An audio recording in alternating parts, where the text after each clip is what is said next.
Live and on your side. This is KTBS 3 News at 10. A devastating crash at a busy Shreveport intersection tonight. Now police trying to piece together what happened. Elio's latest financial forecast casting doubt on whether the company can continue. I know there's freedom of speech and everything else, but this is our flag. And a manipulated version of the American flag has created quite a stir. Good evening, everyone. I'm John Dupree. We begin with breaking news tonight. 3 people, one of them a child, rushed to hospitals after a devastating crash at a busy Shreveport intersection. This was the scene earlier tonight at East Kings Highway and East Burt Coons Industrial Loop after a Ford Explorer and a Nissan Altima collided. Those injured taken to University Healthcare Center in Shreveport. No word on their conditions at this hour. If you're driving in that area, use caution. Police still on scene trying to piece together what happened. Elio Motors in even deeper financial trouble and facing make-or-break deadlines to make good on its promises to this community. Sean Gable's joining us now with details of that always unraveling story. Sean? And it continues to unravel, John. The news straight from Elio itself and its SEC filing. We took a look at it and it is grim. The company is hundreds of jobs short of its target and hundreds of millions of dollars short of the cash it needs to start production. Elio had just 28 employees last year and now even fewer. The company furloughing some workers because it cannot make ends meet. This is all according to the company's Security and Exchange Commission filing that was just posted today. The company faces millions in fines if it doesn't create 1,500 jobs by July 1st. The latest financial snapshot shows Elio has a little more than $120,000 in the bank, but the company needs $376 million to start production. The company is already in the hole, owing $23 million to Racer Trust for equipment purchases and facing another $7.5 million in fines for failing to create those jobs. In its own words, Elio says once again that without a fresh infusion of cash, John, it's a story that they will not be able to continue, and it's a story we're going to continue to follow. Look for the very latest on our website at ktbs.com. All right, thanks for that update, Sean.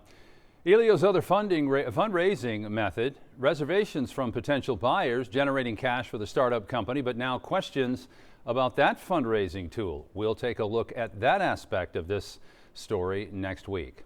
Half U.S. flag, half Confederate flag. That's what's flying above a store in Keachie, Louisiana, that has one woman upset. Here's a look at the flag that's waving above Bargain Zone. A local woman, Caroline Cartier, pronounced Cartier, yes, okay. She drove by earlier today and said she was deeply bothered by the flag. Cartier grew up in a military family and says it's disrespectful to manipulate the U.S. flag. She said she called the store, politely asking them to take it down, but they hung up on her. My father was in World War II, he was in Korea, and he was in Vietnam. So we grew up in a military family and taught to respect the flag. I know there's freedom of speech and everything else, but this is our flag. We're in the South and we're good old Southern boys. I don't see the problem with it. And I didn't make it. That was Larry Addison, who owns the store. He says he orders and sells hundreds of novelty flags, as he calls them, and he's been around for about 10 years with only 3 people ever complaining.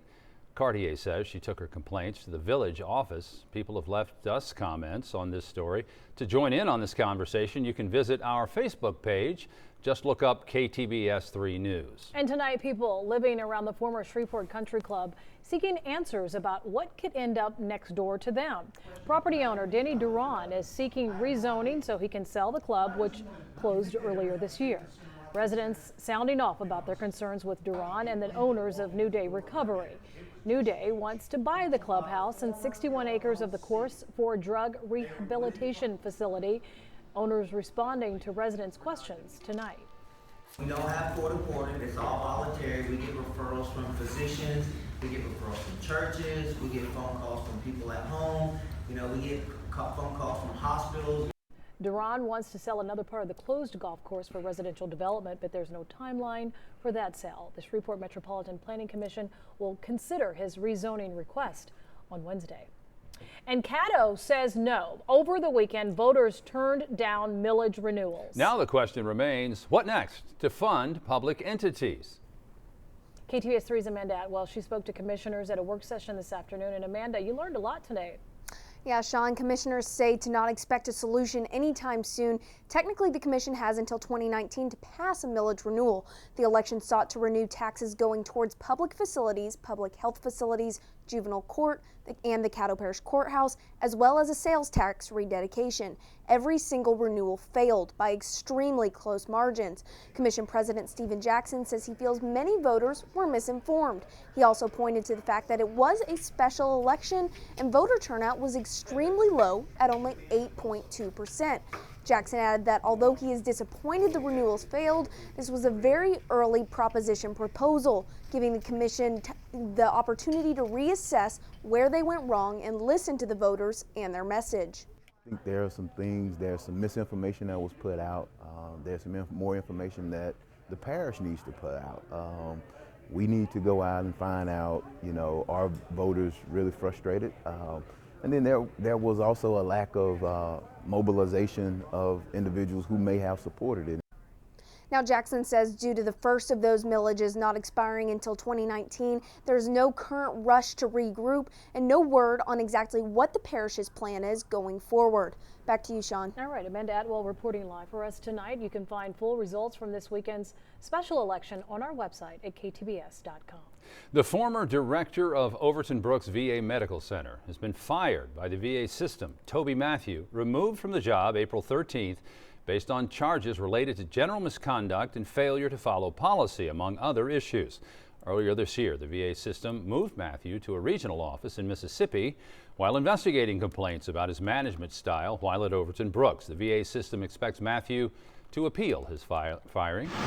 Now to the crime beat. Police looking for a former credit union worker accused of stealing almost $3,000. Take a look at her. This is 49-year-old Kelly Churchwell. She used to work at Carter Federal Credit Union on Benton Road in Bossier City. While employed at the place, she increased her credit limit on 3 different occasions from $500 to $3,400 from August 2016 to January of 2017, all without approval. She then misappropriated funds of nearly $2,900 from the credit card account, money to which she was never entitled to. When credit union authorities conducted an audit, they determined Churchwell was stealing funds and terminated her. Now, Bossier detectives say Churchwell is on the run. If you have any information on where she may be, please contact Bossier Crime Stoppers. Authorities in McCurtain County, Oklahoma, are investigating a deadly officer-involved shooting. It happened yesterday near Tom, Oklahoma. Several deputies and the sheriff say they attempted to calm a 32-year-old man, Devin Hawkins of Foreman, Arkansas, who was found inside a pickup truck on the passenger side holding a gun to his head. However, deputies say he refused and then pointed the gun at the sheriff. Investigators tell us that is when Hawkins fired at least 1 round at the sheriff, and that is when deputies shot and killed Hawkins. This case still under investigation tonight. And here at home, a Shreveport family trying to find strength to move forward following a fatal fire that killed 2 of their loved ones. It happened just around 10 o'clock last night at this home right there in the 2600 block of David Rains. Authorities found the 49-year-old father, Edward Earl Brown, and his 1-year-old daughter, Cassidy. The grandmother says watching her daughter go through this after losing both her husband and child is devastating. We're going to have to pull together. My family is here. His family is here. And do the best we can. But she is truly struggling right now. Our hearts go out to that family. The cause of the fire remains under investigation. The family has set up a GoFundMe account to help with funeral expenses. Nice tonight across the Arklatex. Cooling down, not going to be as cool tonight as what we had earlier today or last night. Currently 62 outside with calm winds, and the humidity starting to creep up a little bit, but still not bad out there for tomorrow. We'll start out in the 50s. Out in the countryside a little bit cooler with sunshine. Sunny skies throughout the day with very few clouds. Winds not all that strong, probably out of the south at about 5 to 15. High about 87. Looks like we'll see a chance of rain come our way for the middle part of the week. We'll talk about that in detail and what the forecast is for the old Barksdale Air Show here in just a few minutes. Stay tuned. All right, thank you, Joe. Anything is better than what we saw over the weekend. A tornado came through Canton at a car dealership around 6 p.m. on Saturday. Unfortunately, all employees were already gone for the day. The owners were out there assessing the damage There's no estimate on how bad it is or how many cars will need to be repaired. Owners say it will be a few more days before they have a cost estimate. The 14 employees have already been transferred to the dealership's sister location in Terrell, about 25 miles east of Dallas.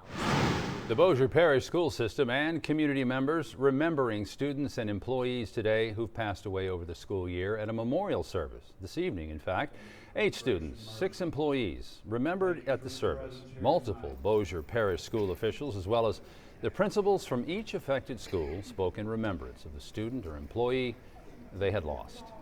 It's important that we do this. We think it's important to the families. It's certainly important to the Bossier Parish staff, administration, and also to the Bossier Parish School Board members. This is an annual event that Bossier Parish schools have held every year for the past 6 years. The Caddo Parish School Board may soon be facing a lawsuit from Fair Park alumni and parents of current students at the high school. The president of the Alumni Association, Kathy Bonds, sent out an mass email to all Fair Park alumni. Here it is, letting them know they've put the Caddo School Board on notice. The group says it plans to seek a restraining order to stop plans to merge Fair Park High School with Booker T. Washington High. The notice demands that the board immediately cease and desist any action to close Fair Park or merge it.